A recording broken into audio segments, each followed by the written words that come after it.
Hello and welcome back to another episode of Fully Books, the Hidden Gems author podcast, which Craig Touch, myself, Roland Hume, chat some of the interesting figures and leading lights in this crazy industry of writing and self-publishing. Today, we are delighted to have a very special guest, Andrew Schrader, who is an author and a filmmaker, here to talk to us all about the creative process. Andrew, thank you so much for joining us. I know it's quite early over there in Los Angeles, isn't it? Oh, thanks for having me. It's actually about 10 o'clock, so I'm good. Excellent. Well, I've got my coffee here if you haven't. And of course, we wouldn't be here without the man himself, Craig Touch, the owner and founder of Hidden Gems, a recent recoverer of COVID again. How are you doing, Craig? I hope you're better. Thanks. Not again. This was actually my first time, but oh, really? First rodeo? I'm feeling most of the symptoms are gone, but I'm just tired and a little bit COVID brained. I still don't have a full taste, which is really sucks. But I feel like that'll help me lose weight, right? If I can't taste food, what's the point of eating? Oh, absolutely. And it's your first time. I've had it twice now. The third time is free. This is my first time. So I you know what? I let my vaccinations lapse, and I think that's probably why. But anyway, yes, thank you for joining us, Andrew. So, you're a filmmaker and a writer, and you obviously wearing both those hats. Creativity is clearly something that's important to you, and busy life, you got to find time to work that in, right? So why don't you tell us a bit about what you do, your filmmaking, your writing, all that stuff, and then we'll go from there. Sure. I write books, sci-fi, horror, fantasy books, make movies. I've done a couple feature films, lots of music videos written for television. And then also, consistently for making money, I've always been a copywriter.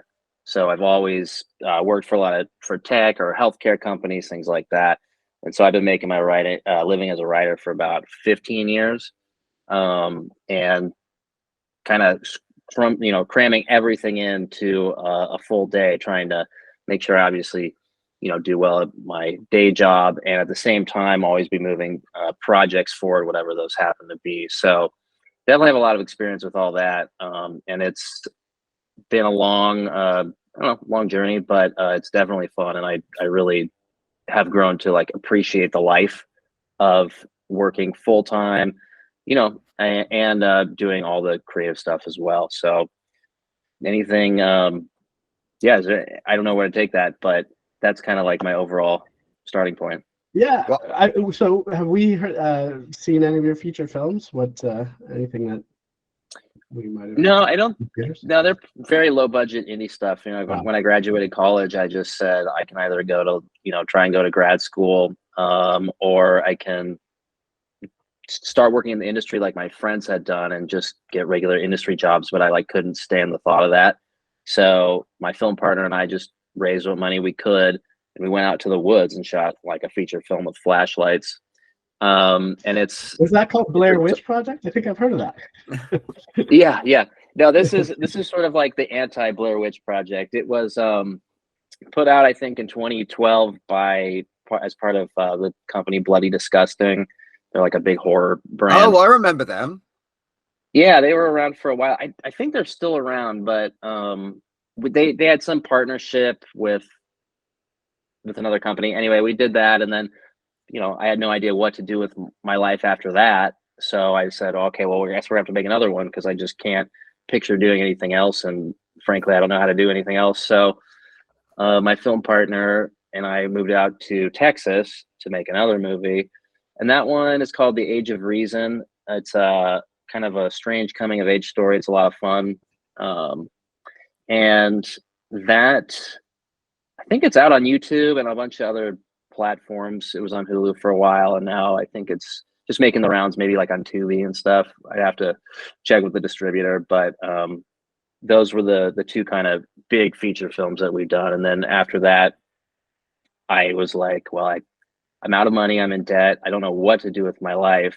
And that's when I was just so creatively burnt out after 2 feature-length movies and going full, hardcore for 5 years. So started doing some other things, but those were the 2 feature films. And definitely go check out The Age of Reason. That one's weird. Yeah, for sure. So I imagine that it's easier than to, or easier being, I don't know, easier, but to go to writing a book where you don't necessarily have to rely on a lot of other people. You don't have to raise funding for it, all that stuff that goes into making a movie. You only have to sort of be worried about the creative process of it. You just sit down and you can just sit down and write in front of your computer, and that's it. You don't have to deal with actors. You don't have to producers and distributors and all that stuff, right? So I guess once you're burnt out from filmmaking, that was maybe felt like a relaxing transition. Well, what was funny was that, like, if you had asked me back then if I was ever going to write a book, I would have said there's no way, because I can't. Like, I cannot write prose. I know how to write screenplays, and I'll never write. I genuinely thought, like, people would ask me about books, and I'd say there's no way. Like, it's not possible. I just don't think like that, all that kind of stuff. And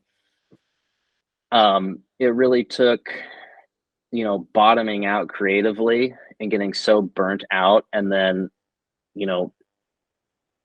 starting to let myself just experiment creatively with things and not have that really critical part of the brain constantly on. Because with filmmaking, you have to make so many decisions.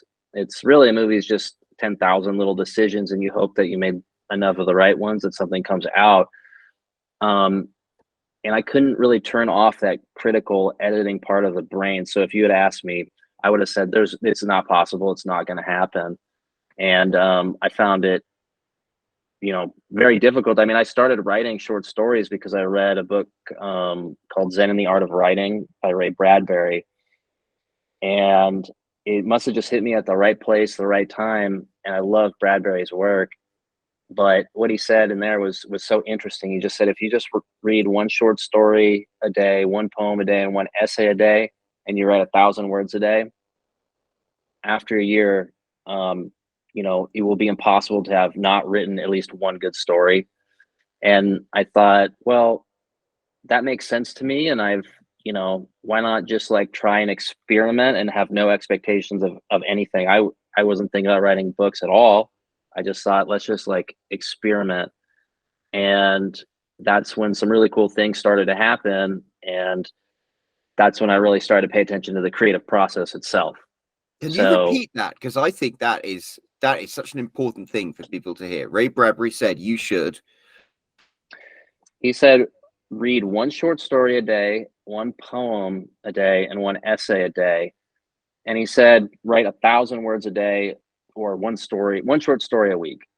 And at the end of the year, if you write one short story a week and you start filling your brain full of all these stories and poems and essays, eventually your subconscious will start to kick in and allow you to write really cool stuff. It would be impossible to write 52 terrible short stories, he said. And I thought about that, and I was like, that sounds about right. Like, let's just try writing one. That's the hard thing. You get so critical. You start thinking about books and series and all this stuff, when really, like, the goal is to just write one word at a time and put those together day after day.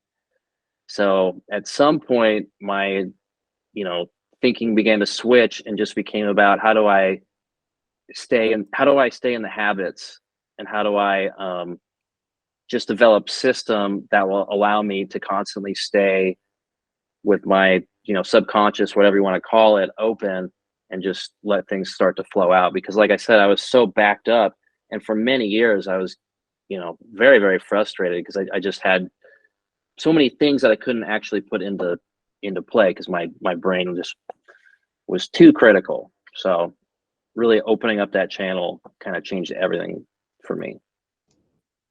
That's fascinating. Yeah, I think that really, that's something that I think we've talked about before, where it's like some of the pieces of advice you've given, Roland, is write every day, right? And so I think that when you do that, you're forcing yourself to be creative, to, if you have to come up with 1,000 words every day, you're naturally going to have to ignore that inner editor and critic a little bit, because you're gonna, if you keep saying don't write that, you're not gonna have anything to write. So you're gonna have to just ignore that at some point just to get those words down. Yeah, absolutely. So you started doing that, and then did you find that you were coming up with some stories that you wanted to turn into, bigger works?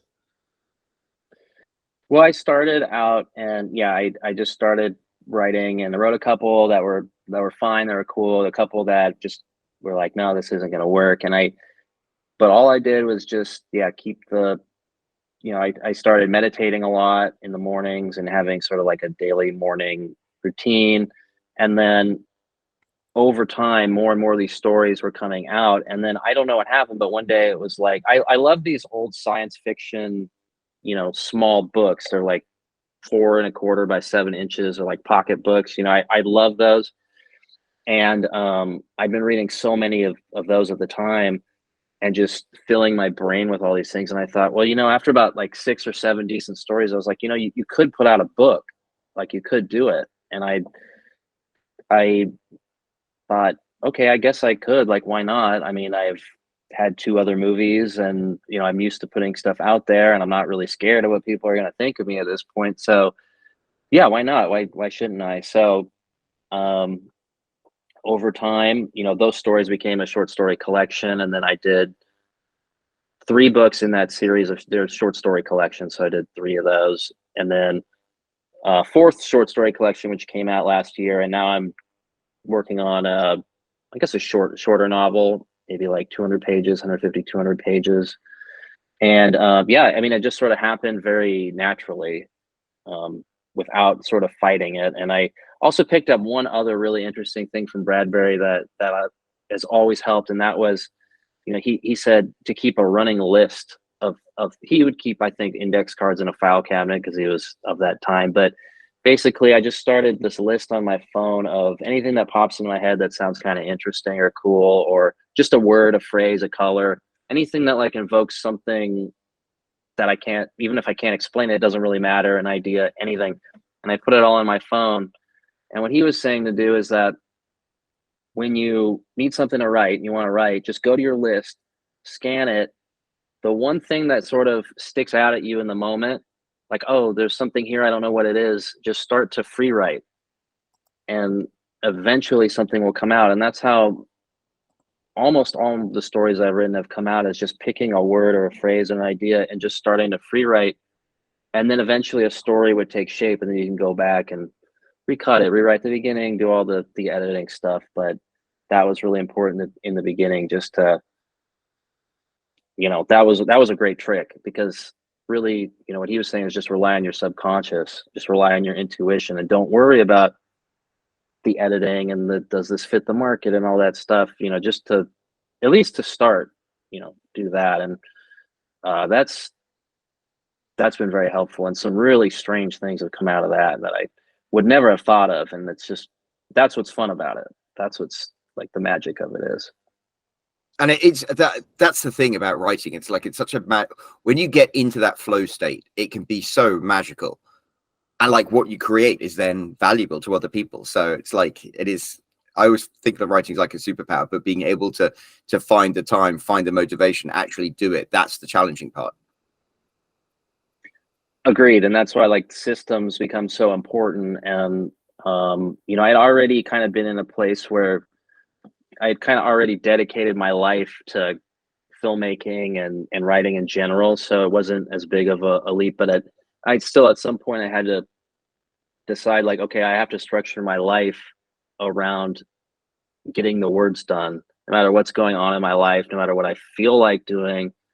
I have to make sure that the discipline and those kind of systems for actually producing are in place. And that became the goal, right? And I figured everything else would start to come into place over time. I can't really control whether people are going to really like what I write, or it's going to get picked up by some publisher, or I'll get discovered, whatever you want to call it. But what I can do is like make sure that all the systems are in place, that I'm doing my words every day, I'm doing the best I can, and then putting it out there as best I can too. And that's really all I can control. And if I can just keep doing that, it'll work out. And that's kind of where I'm at. That's what I've been doing for a while. So when you got started with this, you listened to Ray Bradbury's advice and you were like, I'm going to read a short story every day, a poem every day, an essay every day, and I'm going to write 1,000 words every day. How did you actually get started doing that? Because, you know, start a new year, everyone's like, I'm going to go to the gym every day. And then they either don't get started or they fall off the wagon after a few days. How do you actually put that discipline into your life? Well, I mean, it's not, I think that it's not that you have to do everything every day or else you fail. Like, people kind of get into this mindset. I would always get into this mindset of like, if I don't do everything perfectly every day, it's over. You know, like, people fail. I feel like, at least if I would try to do a New Year's resolution, it's like, you kind of think like the whole year, like you take on the whole year every day, which is not really helpful. But if I say to myself, okay, today, here's what I have to do for work. I have to commute. I have a lot to do. I've got, you know, a home to take care of and all that stuff. So, but today, you know, when can I read the story and the poem and the essay? Can I do that on the train? Okay, I can do that on the train. How do I do my 1,000 words? Well, when I come home, I'll, you know, take care of what I need to, eat dinner, and then, you know, that hour between 7 and 8, that's my writing time. And so I put it in my head early in the day so that all day it's sort of, things are kind of percolating. And over time, it starts to happen more and more naturally. And if I don't do it, I would just feel awful. Like right now, if I don't write every day, or if I skip a day or 2 days, I start to feel really weird. And it's just because it's like working out or something. If you miss it, your body might not feel as good. And eventually you start to develop bad habits. And it's the same thing with writing. It just, at some point, just made it a priority to make sure that before anything I really wanted to do was done, you know, before I did anything I really wanted to do, I would do that. So I would say no to hanging out with friends. You know, I don't have kids, so I'm kind of lucky in that regard. I know a lot of people with kids, but even they find the time to write. I got a friend who writes action comedies, and he wakes up every day at 3:30, and he gets his writing done before his kids wake up, and that's just how he does it. I don't know how he does it. I don't think I could do that. That's a little intense, but you can train yourself over time to do things like that. And that's really all that happened with me. Or, you know, there would even be times where like I'd be on a lunch break. I was working in San Francisco at the time, and I would, you know, during my lunch break, I would go to a different room and just write as fast as I could for 15 minutes, 30 minutes, whatever, and see what I can get done in that time. And so I kind of would train myself to just take 5, 10 minutes, 15, whatever I could, and just start getting stuff down, even if it sucked. And it kind of became a game, like, where can I fit in writing throughout the day? And that made it more fun. And that's how I wrote my first book, was like these little sprints, you know, whenever I could. And at nighttime, you know, between 9 and 10 was actually about the time that I would, 9, 10 at night was where I would kind of put my bulk of my writing in. That's interesting. And yeah, gamification of your writing. That's awesome. Yeah, you know, I also keep sort of I use OneNote, but I keep, whenever I think of an idea or a phrase, or I think of a scene, or I think of whatever, and I write it down in you know, one of my OneNote files, and you know, refer back to that when I need some inspiration. So I totally get that idea from Bradbury. I don't know if I've ever broken it down into just a single word, but certainly, you know, a phrase or something that I saw, you know, a person, a character that I saw. But for me, it's almost like a substitute for memory. I have a terrible memory, so it's the only way I'll ever remember any of that stuff, right? But yeah, it's amazing that you've also kept up with the reading part of it. You know, it almost sounded like that was sort of how you would get started, right? You read a poem and a short story and all that stuff every day, and then you write, and then you get into that mode, and then you become writing every day, which then becomes a habit, like it is for you, and then it's hard to stop, right? But it seems like you've kept up with the reading part of it too, which is also really good. I find when I read more, I want to write more. Exactly. Yeah, I mean, I don't keep to the one short story, essay, poem a day these days, but I read a ton. And so that's my, yeah, I found the same thing. If I read a lot, I will write a lot. If I don't read, I don't write. It's just like not filling my brain full of stuff. And so yeah, reading's really important. I have a buddy who's like asking me how to go about writing prose, like short stories and books. And I said, well, you should start by reading. And he's like, but I don't really like to read. I was like, well, there, you got to fix that, because I don't know any writer who doesn't like. I don't really know. I don't know any writers who don't read, or filmmakers who don't watch movies. Like, just doesn't really exist. So, but if you do that and you start to find the things you really love, then you start feeding that more and more, and then you'll want to participate in that. And I think this might be get off a little topic, but off topic. But I feel like people struggle, like I did, with being in their heads. And part of the problem is, well, you can get in your head like, well, what do I want to say? What's so mean? Like, what is like, what's going to be meaningful for other people, and how are they going to take what I say? And I always have said, like, forget all that. This is about what you're interested in, and nothing else matters. Like, don't, like, stop watching the news, stop watching other movies if you have to. Like, stop going along with trends, because none of that matters. Like, this is about, you should only write about what interests you. I think E.B. White wrote about this, because at the time in like the 30s, when the fascism was starting to take hold in certain parts of the world, and everybody was really talking about this idea of freedom. And all the writers at the time, a lot of writers at the time were saying, like, your number one goal is to, like, promote the idea of freedom and liberty. And I can't say I disagree with that, but E.B. White's point was saying that, like, that's not what writers should be concerned with. They should be concerned with what interests them. So no matter what's going on in the world, if you love bugs, you should be writing about bugs. Like, that's your job as a writer. And so I think it's really important for people to figure out what they love, and to go on these, like, rabbit hole journeys where you just go to the library I would go to the library for hours and just put everything aside and just start browsing stuff, like, and just see where things take you. Like, don't go look for your next book choice, like, go find it for yourself and go find the things that you like.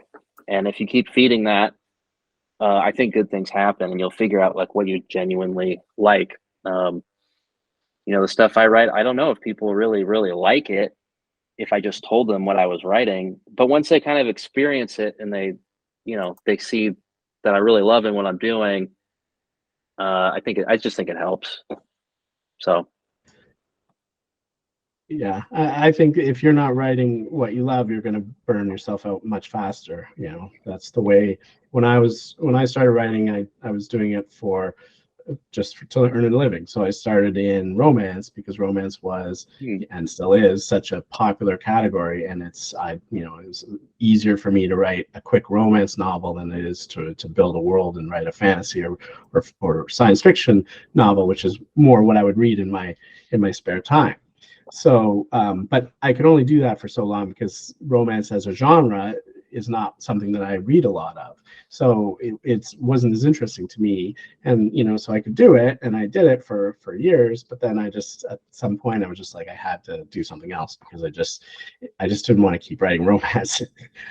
So I agree. And like, if you write what you love, you're going to find an audience. There's going to be other people out there that love it too, right? So it's whether or not it's 5 people or 5 million people. I mean, obviously I hope it's 5 million, but like, otherwise, and that's how new genres are created. We've talked about this before too, where all the big publishers, they wouldn't take a chance on so many different things that have now become whole new genres and subgenres, because of self-publishing, where people could actually go out and say, I could never sell this book to a big publisher. They would never take a chance on it. But now here I go. I'm going to publish it myself. And then they found, oh, there's lots of people that want to read that. They just, the publishers didn't realize that, because no one had ever done it before. So I think that's how you discover that there is an audience for what you love too. Yeah, that's a great point. I totally agree. So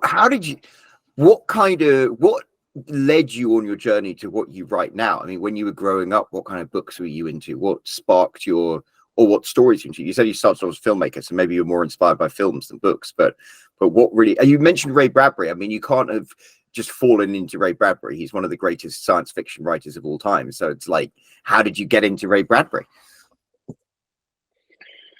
Well, I mean, yeah, he's the best. I've always read a lot. I always watched a lot of movies as a kid, and I, what's always kind of motivated me, or things that I tend to really love, are I mean, I kind of watch everything. I don't really discriminate. There's a lot of things I like, but I really like absurd stuff. So like as a kid, I always read Roald Dahl, his kid books. And then eventually I found his adult work, which is amazing. His adult short stories are completely insane and some of the best stuff I've ever read. But I really like unexpected stories. Like when I was a kid, I also loved, R.L. Stine. I was like a 90s kid. So Goosebumps and Fear Street, as a kid. And then I found Stephen King. I sort of always gravitated towards the darker stuff, but everything I write tends to have a sense of humor about it. And it's always having fun being somewhat unsettling. I just find that's just my kind of natural state. I like joking around and disturbing people a little bit, but also there's a lot of stuff that I think makes people think. And so, I don't know quite when I discovered Bradbury, but I did find other writers through Bradbury that I would never have found even on my own. In that Zen and the Art of Writing book, actually, he talks about a writer called John Collier, who was a British speculative fiction writer. He was like the grandfather of speculative fiction. And I read his stuff. I'm like, wow, this is truly amazing. I don't know if anyone really reads him anymore, but his stuff just like completely changed my life in terms of writing. It's so satirical and weird and gross and funny, and really never read anything like it. I found a writer named Lauren Isley through Ray Bradbury, who was a natural history writer. He was an anthropologist, and he wrote some of the most beautiful science, natural history work I've ever. So he's probably the most beautiful writer I think I've ever read, and went down, all his stuff. And then from there, I would just find other people, and I just sort of just let myself go wherever I find. And that's what I find really inspiring. And then I might find something like, oh, that's a cool genre. That's a cool kind of story. I want to write something like that. And then a short story will come out like that. And so just sort of flowed from thing to thing for a long time. There's nothing better than finding an author that you really like, that has been around for a long time, so they've written a whole bunch of stuff, and then you finally find them, and then you get to just devour their whole catalog, right? As opposed to somebody you start with a new author, and then you got to wait a year before they write the next book. It's that binging. We're in that binging culture now, right? The Netflix culture. You gotta, and maybe that's why, as a reader, I also want to just binge stuff. I just want to read stuff where I find somebody and I just read all their stuff. Yeah, I totally get that.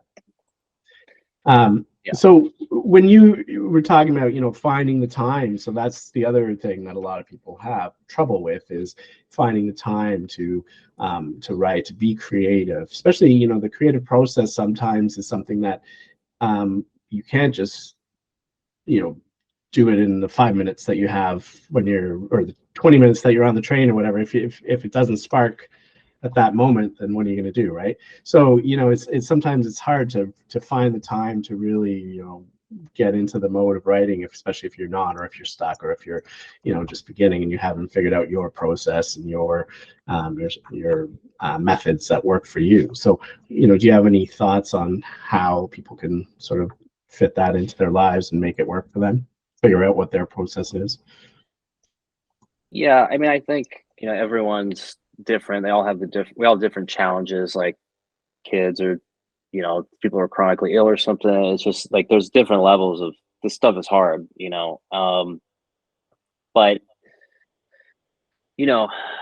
I would say, again, if you can figure out what you love and you're willing to like,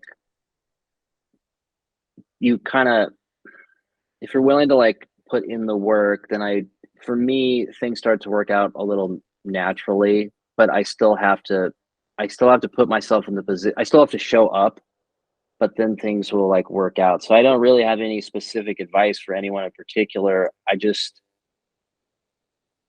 you know, I do have to believe that this is a game of like years. It's a marathon, and you're not going to do it perfectly every day, and don't get down on yourself because there's like a day or two where you weren't able to fit something in. It can be very frustrating because I've been there, but the important thing is to like keep going and keep showing up. I mean, you know, if coming from the film industry, I went to school with a lot of film people. There are probably like 6 or 7 people still making stuff, still in the industry. A lot of people have left. I'm assuming it's the same with like in the writing programs where I went to school. And this is just like, there's just an attrition in this, in writing, in creative stuff, where like, it's almost like the last person standing wins in one sense, because the longer you go, the more you improve, the better you get, the more you get your work out there. That's really, like, I know a couple overnight successes, but not many. And the people who like actually finally become successful are just people who didn't stop. So I don't know, if I was just starting out, having never been a writer or something, I would start by reading and really doing my best to like tune out the outside world as much as I can, and not watch the news, not go on social media, so that your like intuition, your subconscious can start working, because there's so much freaking noise out there. Like I wouldn't even know how to start doing anything with the amount of noise and crap that's out there. Even if it was like truly important to me, I would have to like get rid of it and just start writing, just start free writing, 5 minutes, 10 minutes a day, where you train yourself not to think at all. And you just start free writing by hand for 5-10 minutes. That was something that I was taught in college that didn't make a whole lot of sense to me at the time. And then as I did it, more and more made sense. I had the screenwriter come in. He was like, we're going to set a timer for 5 minutes, and you're going to write as fast as you can. You're not going to think about anything. It doesn't matter what it is. And so that's something that I still use when I feel like backed up, like there's stuff in my brain that I can't get to process. And I just start writing 5 or 10 minutes until I basically tire myself out. And then I can be silent, and something will kind of break free, and I can move on. So my advice would be to start falling in love with whatever the thing is. Just start going down these rabbit holes for yourself and not for anybody else, and find what interests you, and then just start feeding that. And hopefully, and then just block the time where it's just you and like a blank piece of paper, and let yourself suck, and let yourself like be frustrated at it, and just do it over and over and over again. And eventually things will start flowing. And I think the rest might flow from there. But that's really the only kind of advice I think I'd have. Yeah. And I mean, I think you've sort of talked a bit about it in the sense of the discipline that you need, that people need to really make it work. It's a job. And actually this is something that Roland wrote about in last week's blog, where an outsider, you often hear friends and family say stuff like, oh, you tell them you're a writer, and they say, oh, I want to write a book one day. They don't realize the work involved in it. And it is work. And you talk about, how you were in your job, and you'd go on your lunch break, and you'd write for 10-20 minutes, right? But so many of us take that lunch break and just, obviously eat lunch, but you also sit around, you dick around on your phone. You just waste that time, right? And if you're super motivated and you really, really want to make this work, then you got to grab those bits and pieces of time that you're kind of wasting, and make them and turn them into something positive and useful to you.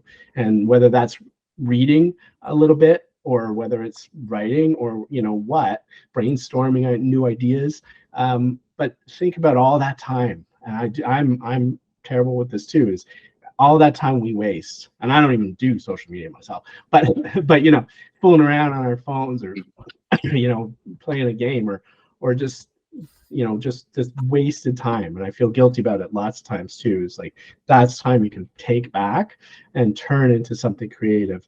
And it doesn't mean every second of every day you have to be doing that, but even if you pulled 10 or 20 minutes of your day into and made that part of your routine where you're going to do that, and then maybe after a while you get into that mode and now you want to do more, you want to do 30 minutes, you want to do an hour, and then soon you've turned it into a habit. There's I think we talked about this before, I don't remember the number, but the amount of times that you do one thing over and over and over again, it becomes a habit. And that's why you'd mentioned before, now when you don't write, because you've been writing so much, after so long, now when you don't write, it starts to feel bad, right? And it's like with the exercise, somebody like me who never exercises, it feels terrible when I do it.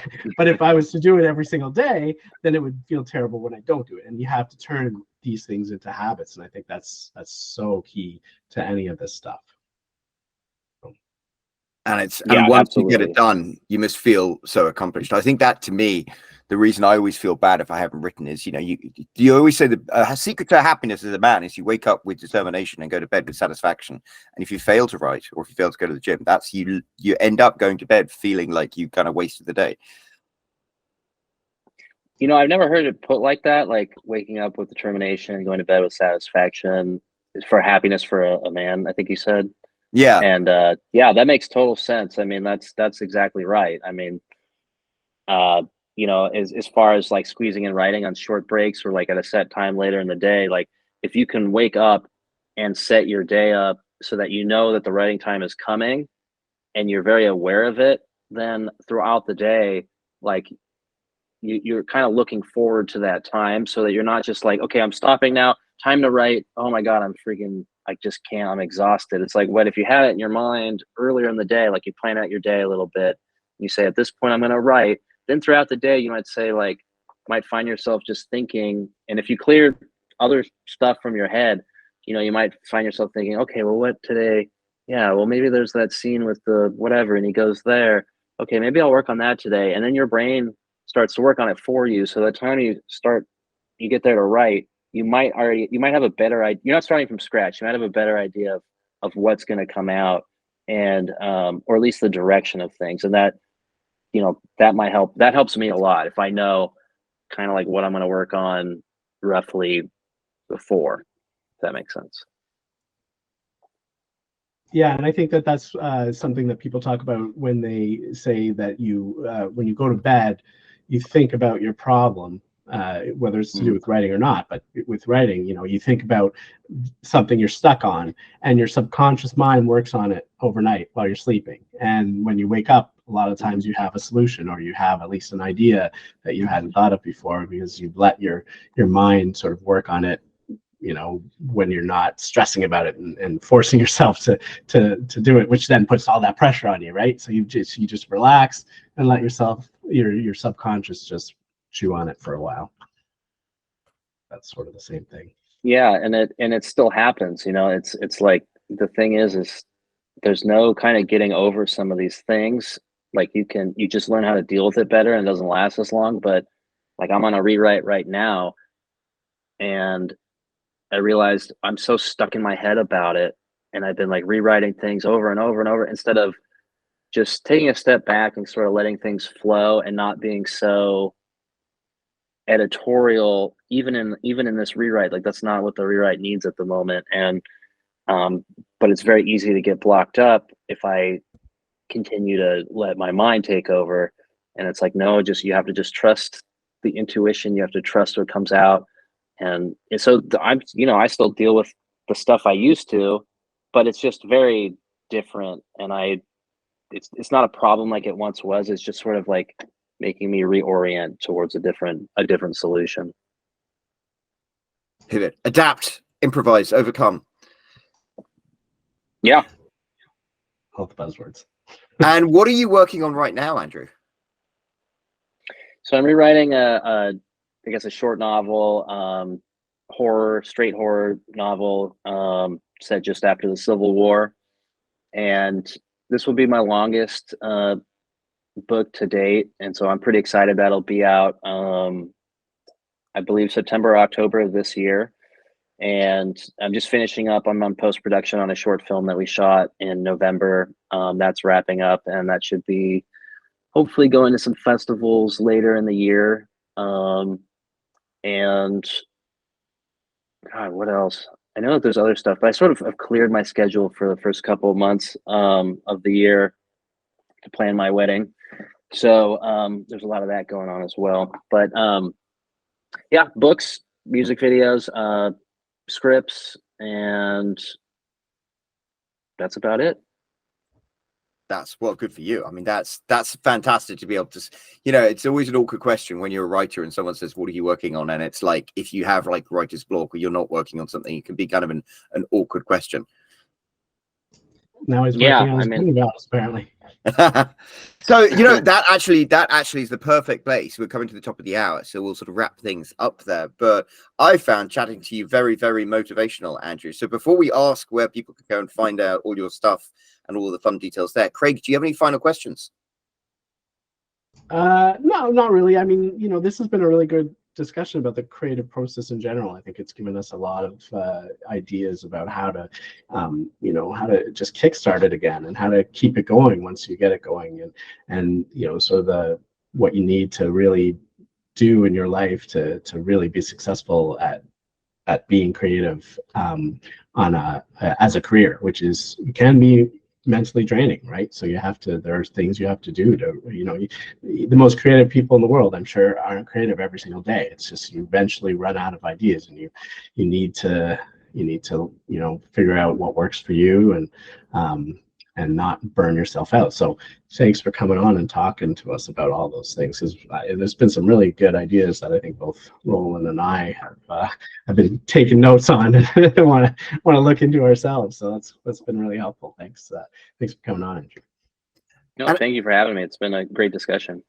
And Andrew, where can people find out more about you? Do you have a website, social media accounts, all of that stuff? Yep. My website is Andrew J. Schrader, SCHRADER.com. There you can find links to all my books on Amazon. You can follow me on Instagram at master_Schrader. And I will be very active on that coming up this year to promote the new book and promote the old stuff. So you can always reach me there. And you can find a feature film, The Age of Reason. Just Google it, from 2014, or no, sorry, 2020. You should be able to find it on YouTube or Tubi, a couple of those streamers. Oh, well, fantastic. Well, we will make sure to pop a link down below. So if you've enjoyed what Andrew has to say, be sure to scroll down there and leave a comment letting him know. And you can check out here all of Andrew's work while you're down there. And since you're down there, if you haven't already, why don't you hit that subscribe button, hit that like button, little bell icon, so you get notified every time there is a new episode of Fully Booked. And Andrew, thank you so much for joining us. And everyone listening, we'll be back next week with another episode of Fully Booked. So until then, cheerio.